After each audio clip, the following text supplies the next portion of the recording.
இந்த ஆடிக்கு நம்ம சென்னை சில்க்ஸ்ல up to 50% off combo offer, uniform sari collections எல்லாம் சேர்ந்து சேவிங்ஸும் பிளாஸ்ட், கலெக்ஷன்ஸும் பிளாஸ்ட். நம்ம தி சென்னை சில்க்ஸ். தமிழ்நாட்டுல எல்லாமே சேஞ்ச் ஆயிடுச்சு. உங்க நகையையும் சேஞ்ச் பண்ணுங்க. உங்க பழைய நகைக்கு கிராமுக்கு 150 ரூபாய் கூடுதலா வாங்கி புது நகை எடுத்துக்கோங்க. அதே கம்மி சேதாரம் தான் உங்க லலிதால மட்டும்தான்.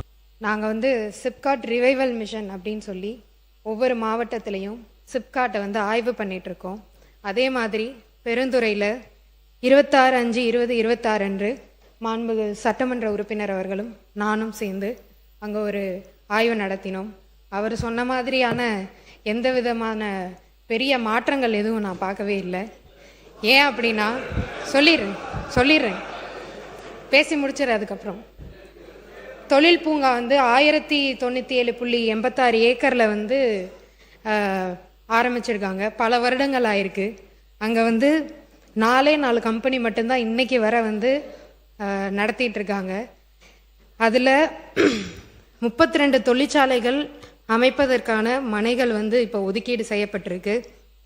அங்கே முதலீட்டாளர்கள் கூட நம்ம ஒரு ஆய்வு நடத்தினோம். அவங்களுடைய கோரிக்கை எல்லாமே தண்ணீர் அங்கே இல்லை, ரோடு வசதி இல்லை, தெருவிளக்குகள் இல்லை, சரியான பஸ் வசதிகள் அங்கே இருக்க மக்கள் சிப்காட்டுக்கு வர முடியாத நிலைமையில தான் இன்னமும் இருந்துட்டுருக்குன்னு பல கோரிக்கைகள் வச்சாங்க.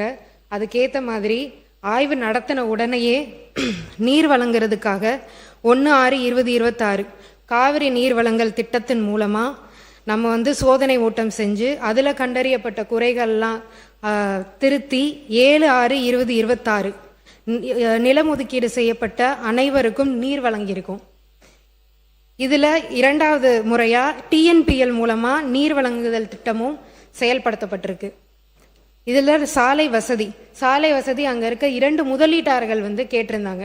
சாலை வசதிக்கான டெண்டர் 6/7/2026 அன்று ஒதுக்கீடு செய்யப்பட்டு நாளைக்கு அது ரிலீஸ் செய்யப்படுது. இதன் மூலமாக அங்கே இருக்க சாலை வசதிகளும் செய்யப்படுது. இது மட்டும் இல்லாமல் அங்கே இருக்க தெருவிளக்குகளும் இதே ஒதுக்கீட்டில் செய்ய போகிறோம். பேரவையின் அனுமதியுடன் அலுவல் நேரம் நீட்டிக்கப்படுகிறது. மாண்புமிகு அமைச்சர் பேசலாம்.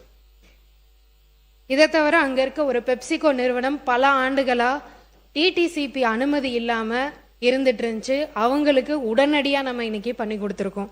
இதை தவிர பேருந்து வசதி இல்லை அப்படின்னு சொல்லி பொதுமக்களும் கேட்டிருந்தாங்க. சிப்காட்டுக்கு வரவே முடியலை அப்படின்னு சொல்லி. அப்போதான் லோக்கலில் இருக்க ஜாப் ஆப்பர்ச்சுனிட்டி அதிகமாகும். அதுக்கான வசதிகளும் ஏற்படுத்தி தருவதற்காக டிஎன்எஸ்டிசிக்கு கடிதம் எழுதி அதுக்கான சேவைகளும் நம்ம இப்போ தொடங்கியிருக்கோம். இதை தவிர அங்கே இருக்க அங்கே சிசிடிவி கேமராவே கிடையாது. அதுக்கான வசதிகளும் ஏற்படுத்தியிருக்கோம்.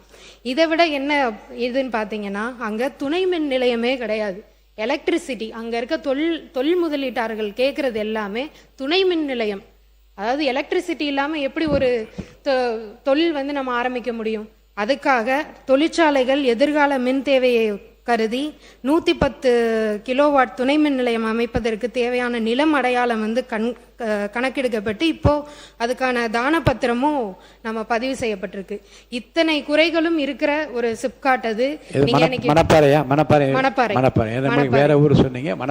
மணப்பாறை இது இங்கே மட்டும் கிடையாது, பல இடத்துல சிப்காட் இதே நிலைமையில தான் இருக்குது. போய் பார்த்தீங்கன்னா பொட்டல் காடாக தான் இருக்குது. நிலம் மட்டும் வாங்கி ஒதுக்கீடு வச்சுருக்காங்க. ஆனால் இங்கே தொழில்கள் எதுவுமே இன்னும் வரவே இல்லை. இங்கே இருக்க சட்டமன்ற உறுப்பினர், நம்ம தருமபுரியில் இருக்கிற சட்டமன்ற உறுப்பினர் அவர்களே அதை ஏற்றுப்பாங்க. அப்படிப்பட்ட நிலைமை இருக்குது. அதையெல்லாம் மாற்றி முதல் ஆய்வு பண்ணோம். அதுக்கான டெண்டர்களையும் விட்டு அதுக்கான வசதிகளையும் இப்போ நம்ம மாண்புமிகு முதலமைச்சர்கள் மூலமாக பண்ணிட்டு இருக்கோம். குடிதண்ணீர் நம்முடைய இண்டஸ்ட்ரீஸ் மினிஸ்டர் சொன்னாங்க, குடிதண்ணீர் நாங்கள் கொண்டு கொடுத்துட்டோன்னு சொன்னாங்க. கிட்டத்தட்ட ஒரு 90 நாளையில் அவ்வளோ பெரிய திட்டத்தை நிறைவேற்றக்கூடிய நல்ல அமைச்சர் தான். ஏன்னா நாங்கள் ஏற்பாடு செய்யாமல் அந்த குடிதண்ணீர் நீங்கள் 90 நாள் நாங்கள் கொண்டு வந்திருக்க முடியாது. இன்னும் பொன்னண்ணையாரை பற்றி நம்முடைய அமைச்சர் சட்டமன்ற உறுப்பினர் சொன்னார். பொன்னண்ணையார் டேமை உருவாக்குனதே கலைஞர். அதுவும் காவிரியிலிருந்து கொண்டு தண்ணி கொடுக்கணும்னு சொல்றீங்க. காவிரியிலிருந்து தண்ணீர் கொடுத்தோம்னா அதனுடைய வரைபடம் வரைபடம் பார்த்தீங்கன்னா அந்த மணப்பாறை பகுதியில் ஒரு பகுதி மட்டும் தான் தண்ணி பாயும். எல்லா இடத்துக்கும் தண்ணி போகிறதுக்கு வழி இல்லை. இதெல்லாம் கடந்த கால உண்மை.